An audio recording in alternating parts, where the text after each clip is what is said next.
Bismillah walhamdulillah, salatu wassalamu ala rasulillah, amma ba'du. Yang mulia para ulama, para kiai, para asatiz dan asatizah yang saya hormati, para tokoh masyarakat, bapak-bapak pejabat pemerintah baik sipil, TNI maupun Polri, DKM, Masjid Besar Nurul Hidayah, ibu bapak, saudara-saudara kaum muslimin yang saya cintai. Di dunia ini tidak ada seorang pemimpin pun yang cintanya kepada umat dan rakyat dari dunia sampai akhirat kecuali Nabi Muhammad sallallahu alaihi wasallam. Periksalah sejarah, tidak ada seorang pemimpin pun di dunia ini cintanya kepada umat dan rakyat dari dunia sampai akhirat. Di dunia Nabi cinta kepada umat, di akhirat Nabi bela umat. Maaf, yang ada pemimpin-pemimpin kita kalau cinta sama rakyat cuma pada saat-saat tertentu saja. Dengerin aja dulu.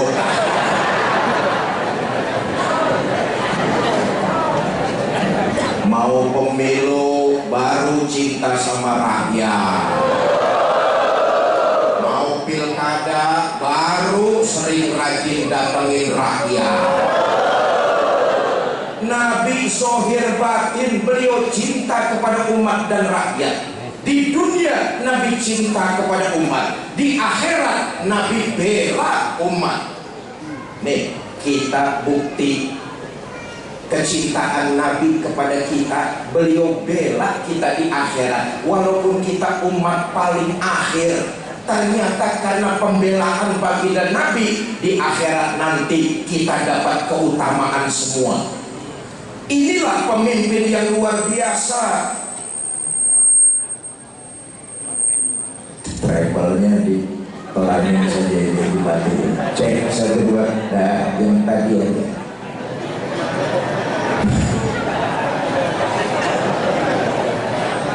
Maaf, ada sabotase. Walaupun kita umat paling akhir, tapi Nabi cintanya kepada kita tidak kepalang, dibela kita, dapat kemuliaan di akhirat nanti.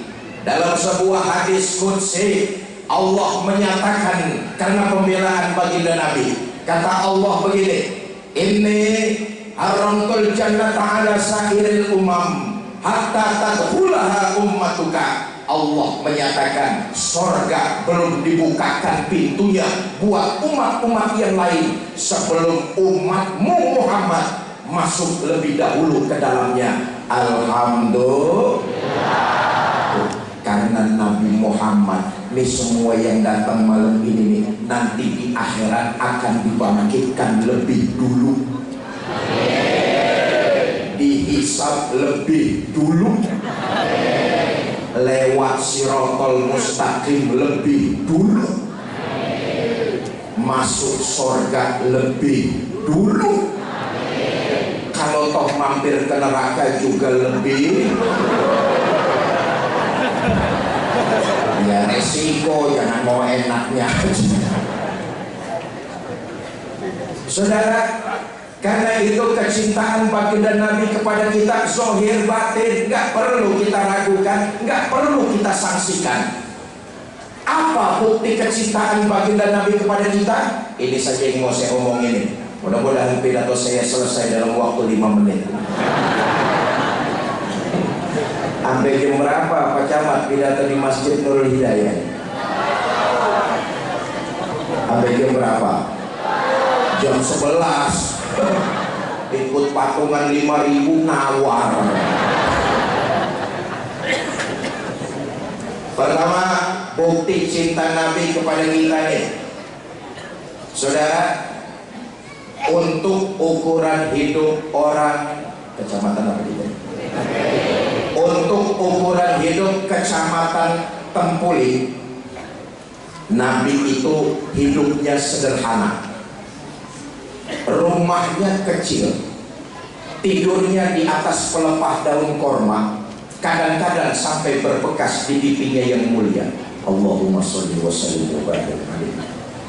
Sayyidul Mursalin, Khatamun Nabiyyin, penghulu para nabi dan rasul, dari Nabi Adam, imamnya baginda Nabi Muhammad. Rumahnya sederhana, tidurnya geletak, beralaskan daun korma, berbekas di pipinya yang mulia. Sarapan paginya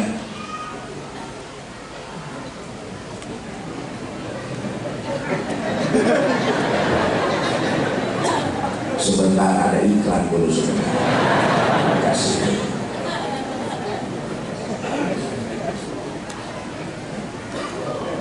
Sampai mana saya ngomongnya tadi? Sarapan paginya seteguk air zam-zam, sepotong roti, kadang-kadang 1-2 butir kurma. Dalam kondisi hidup yang sederhana, Allah menawarkan bantuan. Wala saufa yu'tika rabbuka fatarda. Muhammad, kamu minta apa? Ngomong saja, semuanya akan aku berikan, asal bisa membuat hati kamu senang. Mau apa Muhammad? Ngomong. Mau harta yang banyak? Ngomong. Mau jabatan yang tinggi? Ngomong. Mau pangkat yang luas?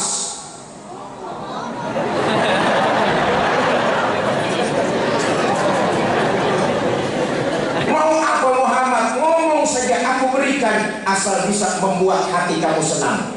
Dapat tawaran begini dari Allah, apa baginda Nabi gelap mata? Apa beliau ambil semua fasilitas? Apa kata baginda Nabi? Izan ya Rabb, kalau memang demikian ya Allah, la arda wa wahidun min ummati finnar. Ya Allah, apa artinya harta yang banyak, jabatan tinggi, pangkat yang luas? Itu tidak mampu menyenangkan hati saya selama masih ada satu saja umat saya yang ketinggalan di neraka. Walhasil, Nabi lebih mementingkan umat dan rakyat, hidup sederhana daripada bergelimang harta, jabatan, dan pangkat. Sekarang ada nggak pemimpin kayak begini?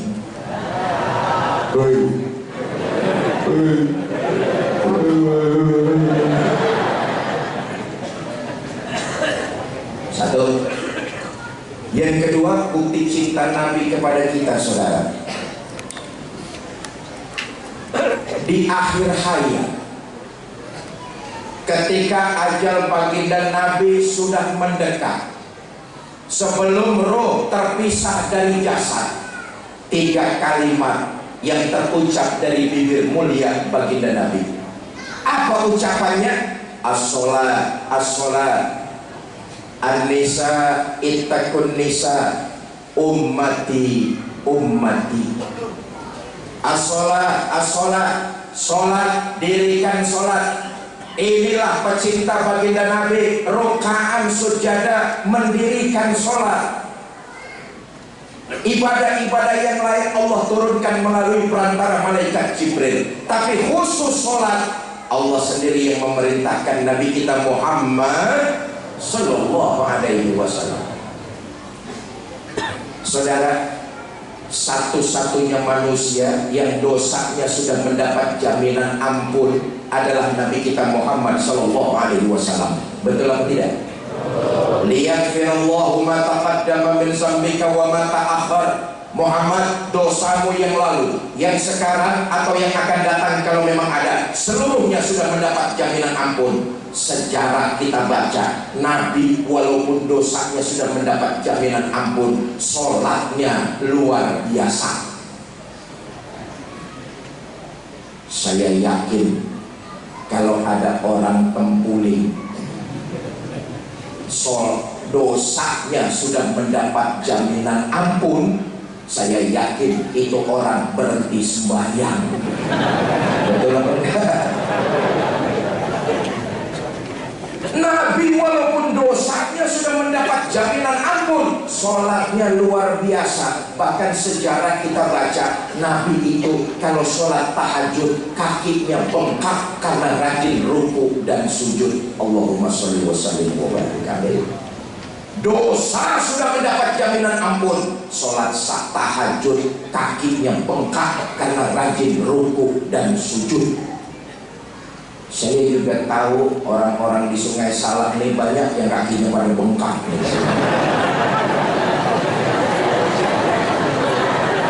Asam urat.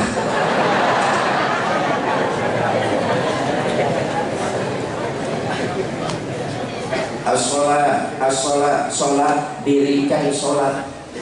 Yang kedua, an-nisa, ittaqun nisa, wanita lindungi, hormati, muliakan wanita. Beberapa hari yang lalu kita memperingati Hari Ibu, betul ya? Ada Hari Kartini, ada Hari Ibu. Semua konsepnya adalah mengadopsi ajaran Islam. Islam sangat memuliakan, menghormati, dan menghargai kaum wanita. Bu,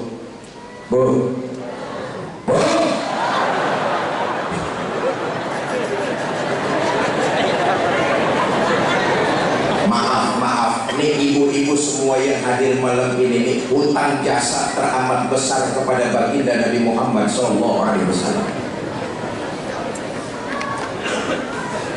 Harkat dan martabat serta kemuliaan kaum perempuan diangkat.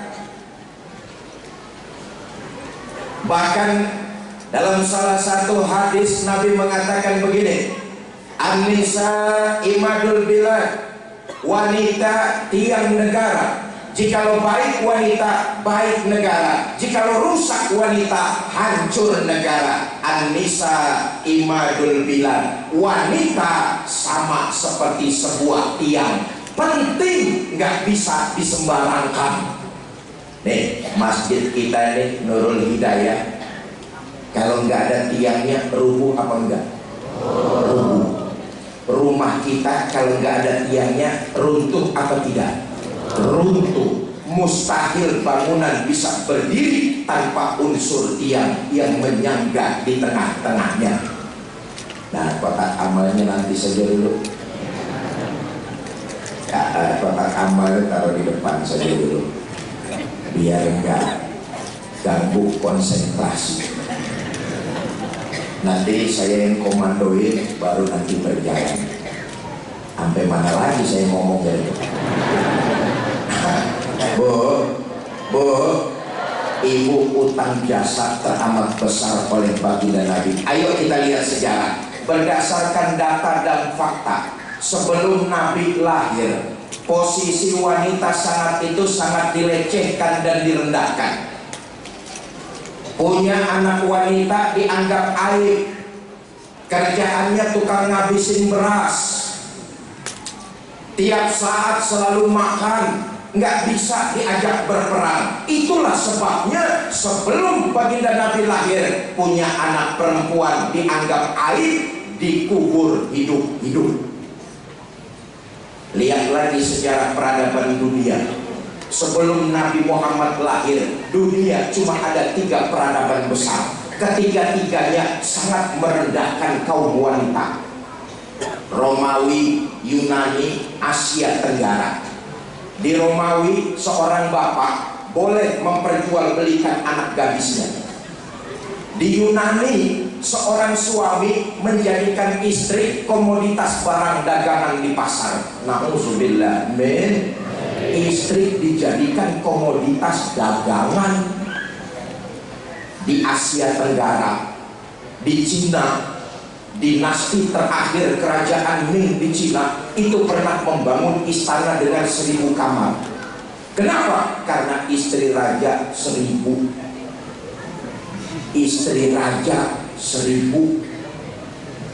Hei, istri raja 1000. Istri raja 1000. Saya nggak bisa pikirkan kalau raja istrinya sampai 1000, itu raja kapan sempat pakai kolornya?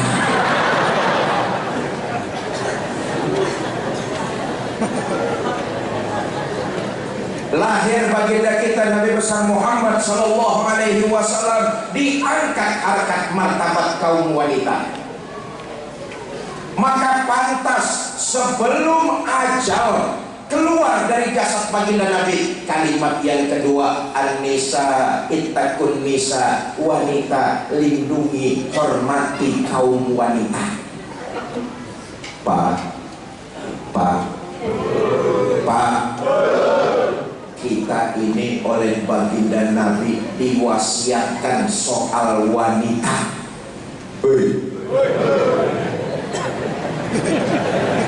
Bapak-bapak kalau urusan wanita belaga budek bapak-bapak.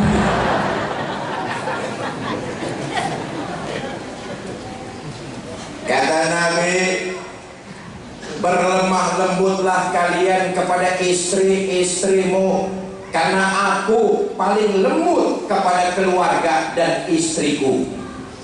Nabi mengamanatkan soal wanita kepada kita para suami. Pak, ketahuilah kesuksesan kita di luar rumah, sebagai pedagangkah kita, sebagai gurukah kita, sebagai pengusahakah kita, sebagai birokratkah kita, itu karena doa dan perjuangan istri kita di rumah. Dengerin, jangan merasa kita berbuat sendiri, kita berhasil dalam karir kita, itu karena doa istri kita di rumah.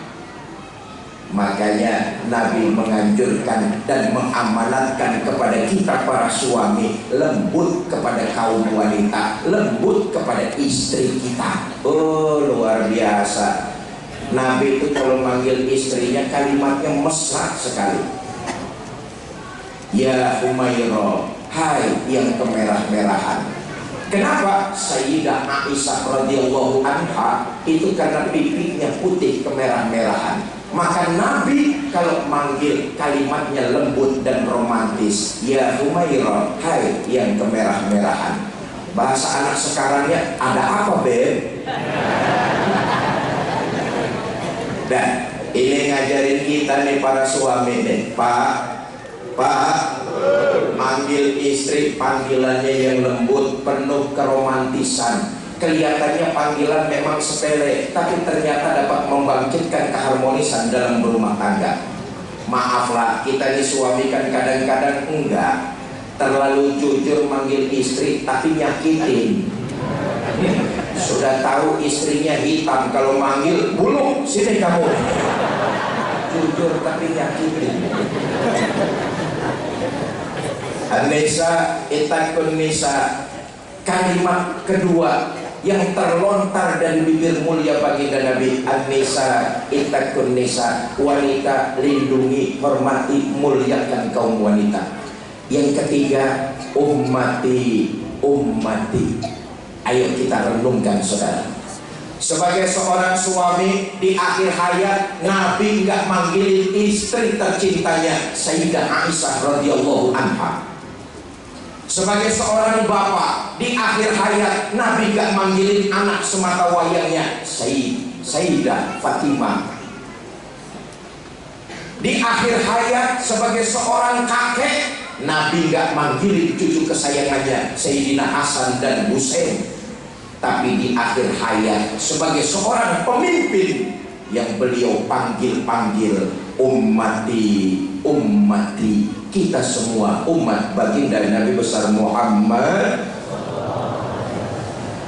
Bapak Ibu, saudara-saudara kaum muslimin yang saya cintai. Nah, malam ini mudah-mudahan sekelumit tentang betapa cintanya baginda Nabi kepada kita membuka giroh kita lagi, membuka semangat kita lagi untuk menjalankan syariat agama sesuai dengan tuntunan baginda Nabi besar Muhammad sallallahu alaihi wasallam. Syariat Islam yang disampaikan baginda Nabi bukan untuk memberatkan manusia. Justru syariat agama Islam memudahkan kehidupan kita manusia. Salah besar Kalau ada orang yang ngomong syariat Islam bikin hidup manusia malah bertambah beban, salah besar. Justru syariat agama Islam kalau dijalankan makin memudahkan kehidupan kita manusia.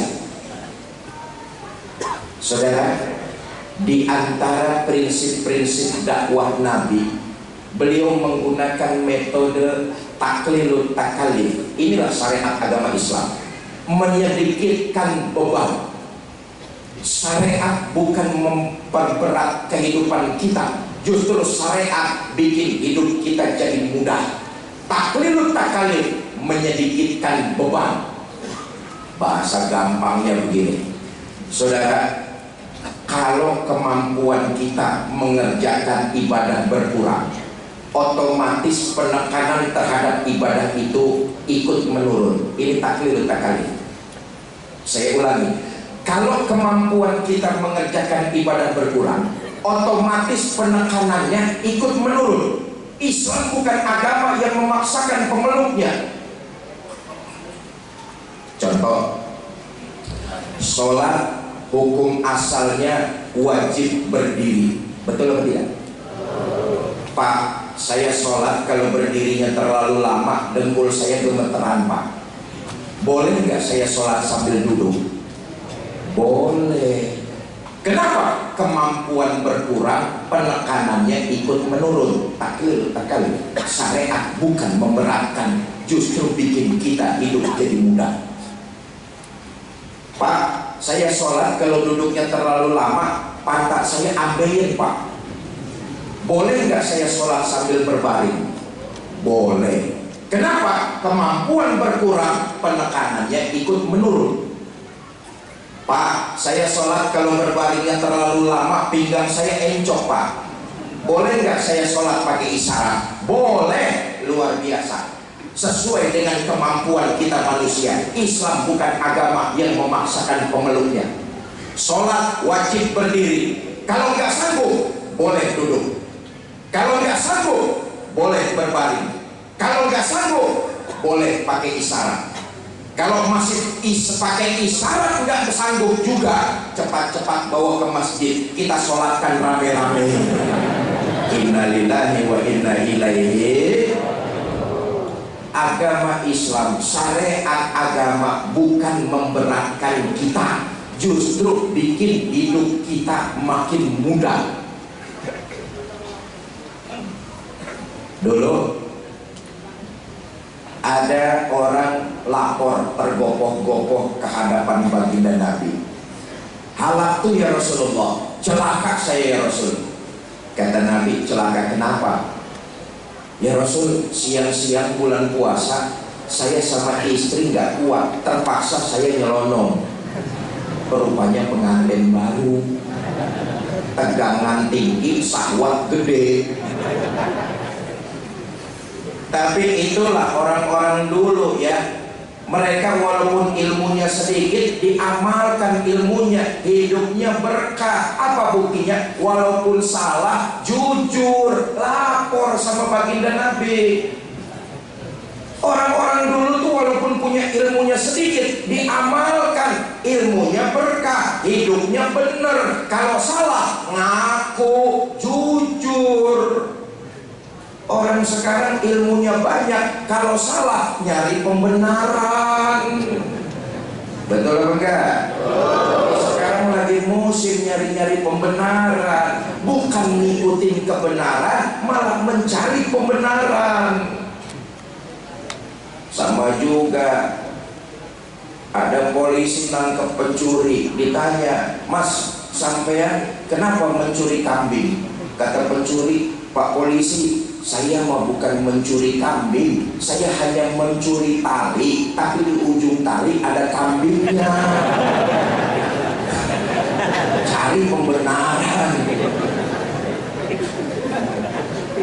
Orang dulu begitu tuh, ulama-ulama kita, orang-orang tua kita, nggak perlu ilmunya banyak, asal sedikit dia dapat dari tuan gurunya, diamalkan, hidupnya berkah, mengikuti kebenaran, bukan cari pembenaran. Ya Rasulullah, mohon maaf, siang-siang bulan puasa saya sama istri nggak kuat, terpaksa saya nyelonong. Kata Nabi, nyelonong bagaimana mas? Ya nyelonong, ya nyelonong lah. Nah ini konteksnya taklil takalif. Syariat bukan memberatkan kita, justru mempermudah. Kata Nabi, ya sudah, kalau kamu melanggar perintah, bayar kifarah, bayar denda. Apa ya Rasul? Merdekakan budak. Ya Rasulullah, maaf, saya nggak punya budak. Nggak punya budak? Nggak punya budak. Yang kedua, dari memerdekakan budak menurun. Kamu puasa 2 bulan berturut-turut. Memerdekakan budak nggak punya, nggak sanggup. Ya udah, yang kedua, kamu puasa 2 bulan berturut-turut. Mutatabi'ain, nggak boleh diselang-seling. Bagaimana? Sanggup? Nggak sanggup ya Rasul. Jangan puasa 2 bulan, yang sebulan aja saya nyelonong. 2 bulan bisa 2 kali nambah saya ya Rasul. Nggak sanggup saya. Kalau nggak sanggup, yang ketiga, jenis hukumannya makin meringan, saudara. Inilah taklil takalif, menyedikitkan beban. Kalau emang kamu nggak sanggup puasa 2 bulan berturut-turut, yang ketiga kasih makan 60 fakir miskin, 1 orang 1 mud, takarannya sampai kenyang. Kasih makan 60 fakir miskin sampai mereka kenyang. Ini kifarah, penebus dari kesalahan kamu. Ya Rasulullah, apalagi nggak sanggup saya ngasih makan 60 fakir miskin. Di rumah saya, istri saya aja sehari masak, 3 hari libur. Nabi masuk ke dalam kamar, nggak lama beliau bawa sekeranjang korma. Kata Nabi, mas, ini korma kau bawa pulang. Nanti sedekahkan di kampungmu sama orang yang paling miskin di sana. Ya Rasulullah, apalagi di kampung saya orang yang paling miskin ya saya. Nah, ya Allah, sudah miskin berani melanggar. Marah Nabi? Enggak, beliau senyum. Apa kata Nabi? Ya sudah, bawa pulang korma itu, makasih makan keluargamu. Lihatlah, melanggar perintah, kemampuan membayar kifaratnya nggak ada, bukan denda yang dia dapat, tapi sekeranjang korma sedekah baginda kita Nabi besar Muhammad Sallallahu Alaihi Wasallam. Nah, malam ini dalam rangkaian tabligh akbar safari dakwah, ayo, kalau kita semua cinta kepada baginda Nabi, jalankan syariat agama sesuai apa yang diajarkan baginda Nabi besar Muhammad Sallallahu Alaihi Wasallam. Bapak Ibu saudara-saudara, hanya iman yang bersemayam di dalam dada kita, seperti yang dilakukan oleh baginda Nabi Muhammad Sallallahu Alaihi Wasallam 14 abad yang lalu. Hanya nilai iman itulah yang bersemayam di dalam dada, yang bisa menyelamatkan kehidupan kita dari alam dunia sampai alam akhirat nanti. Saya nyambung amanah yang tadi disampaikan Pak Camat. Sekarang ini saudara, menghancurkan Islam nggak perlu repot-repot ngeruntuhin masjid. Menghancurkan Islam nggak perlu melarang pondok pesantren. Menghancurkan Islam nggak perlu menutup majelis taklim. Biarkan masjid terbuka, biarkan pesantren ada, biarkan majelis taklim tumbuh dan berkembang, tapi masukkan budaya-budaya kepada generasi muda Islam. Dengan budaya-budaya itu, mereka sedikit demi sedikit jauh dari nilai-nilai ajaran agamanya. Ini yang sekarang terjadi.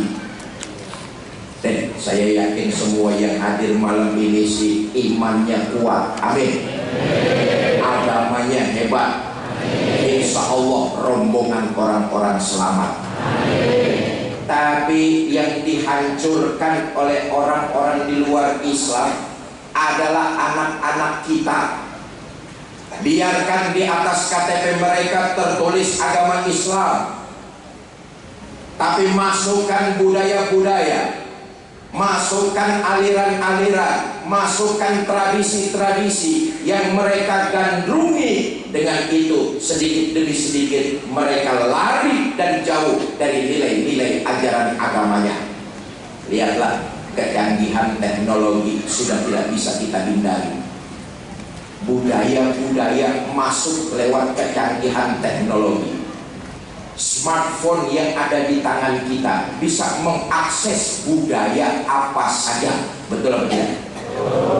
Dari situlah masuk dan berkembang budaya-budaya yang menghancurkan nilai-nilai keyakinan beragama.